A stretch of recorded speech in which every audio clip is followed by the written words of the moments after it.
Next, the campaign is heating up in Turkey with 6 days to go until the first round of the presidential vote. Polls show opposition candidate Kemal Kilicdaroglu leading, but the gap is tightening. The election is seen as a referendum on the current occupant of the country's top job, Recep Tayyip Erdogan. Since the last general election, the annual inflation rate in Turkey has remained in double digits, and many blame him for the state of the country's economy. For more on the story, we can bring in France 24's Jasper Mortimer, standing by in Ankara. Jasper, just days to go until the first round of this vote. Tell us which voters in the country are undecided. Well, opinion pollsters were saying last month that the undecided voters were somewhere between 9 and 15%.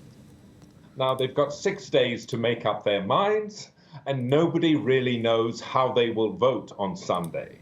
However, there are two theories. The one is that the undecided voters do know who they will vote for. They're afraid of revealing their preferences to a perfect stranger, the pollster sitting in front of them who is interviewing them. So, in fact, these are actually opposition supporters who don't trust pollsters, but on Sunday they will trust the secrecy of the ballot box, in which case the opposition could be in for a nice surprise.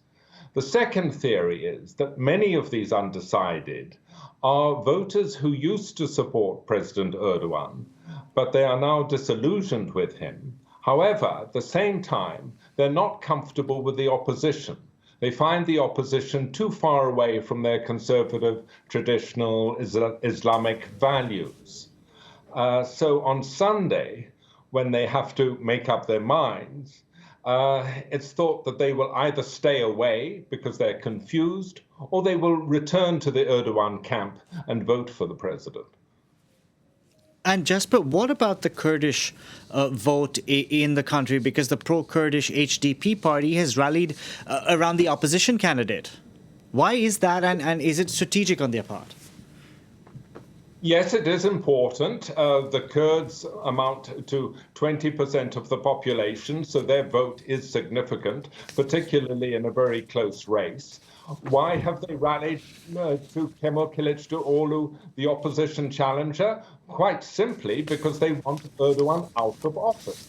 The Kurds do have leaders who are presidential material. One of them is Selahattin Demirtas, whom Erdogan has kept in jail since 2017, despite the European Court of Human Rights calling for him to be released.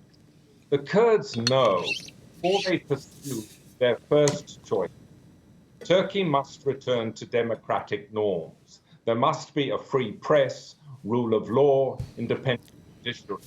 And for these things to be restored, Erdogan must go. I was speaking to a contact in Diyarbakir, the Kurdish capital of Turkey, and he was telling me that he expects the Kurds to turn out and vote for the opposition on Sunday much more heavily than they did in the elections 5 years ago. Why? Because they're fed up with Erdogan's government dismissing the democratically elected mayors of Kurdish towns, such as Diyarbakir, and appointing trustees in their places. They're angry with the government's slow response to the earthquake.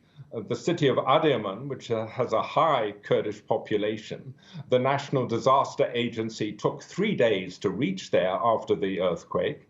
And they're also fed up with the government's closure of Kurdish newspapers, online journals, and its arrest of Kurdish politicians, lawyers, intellectuals, more than 100 of whom were detained last month. Jasper, thank you very much for that update. Jasper Mortimer reporting there for us from Ankara.